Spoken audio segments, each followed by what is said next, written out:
there because we have much more of this breaking news story straight ahead in the CNN newsroom, the search for Brian Laundrie, and a major break in the case right now in Florida. Stay with us.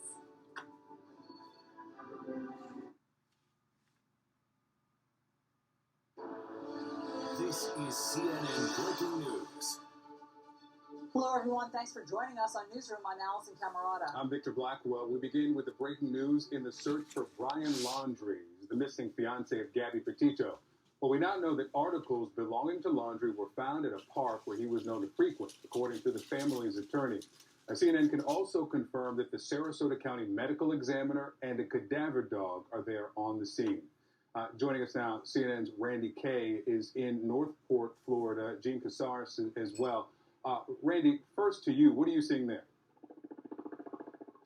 Victor, we're at the Myakkahatchee Creek Environmental Park. Now, keep in mind, this is where the Laundrie family's Mustang was spotted by Northport police and tagged as an abandoned vehicle back on September 14th. And then the parents came and drove that vehicle home. So this is that very spot. I also want to note that this spot just opened yesterday, and today, all of a sudden, this massive search, and the parents were involved. So if you just take a look here behind me, there's only one Northport police car, one Northport police officer inside, but we can tell you that they have found some articles, according to the family attorney, as you said, that do belong to Brian Laundrie. From what we are told by the family attorney, Chris and Roberta Laundrie, Brian's parents, called the FBI and Northport police last night and alerted them that they would be coming here to this park, which is just at the entrance to the Carlton Reserve, where they've been searching now for weeks, to search for their son. So after a brief search, according to the family attorney,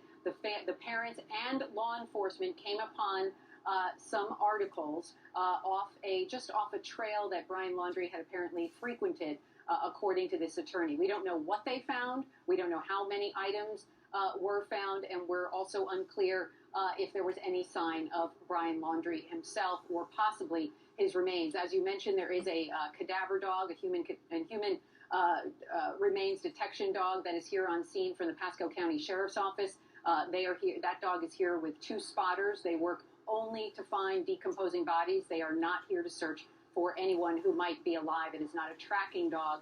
And also, as you mentioned, we did confirm earlier that the coroner from Sarasota County has also been called to the scene. The cadaver dogs have been here before, but this is the first time, from what we understand, that the coroner has been called to the scene. Victor, Allison? Okay, so Jane, help us with the timeline and the geography here. Isn't this the same place they've been searching for a month? Yes. And that timeline, the large timeline, is very interesting because if you remember, it was September 17th that Brian's family went to law enforcement and they said, we can't find him. He didn't come home from the Carlton Reserve. Sunday the 19th is when they found the remains of Gabby Petito. And then on Monday the 20th of September, that's when law enforcement and the FBI, led by the FBI, executed a very long, all-day search warrant at the home of the Laundrie family. And then shortly after that is when they began the search at the Carlton Reserve. And from the beginning, the family said, this is where we believe he is, and the resources that they have put into the search there. And about a week and a half ago, they had the father of Brian Laundrie go out to the reserve to show law enforcement the trails that Brian liked to hike on.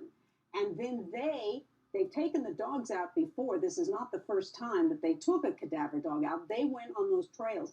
But we understand that where the family, along with law enforcement, found items of Brian's was on one of those trails that he liked to frequent.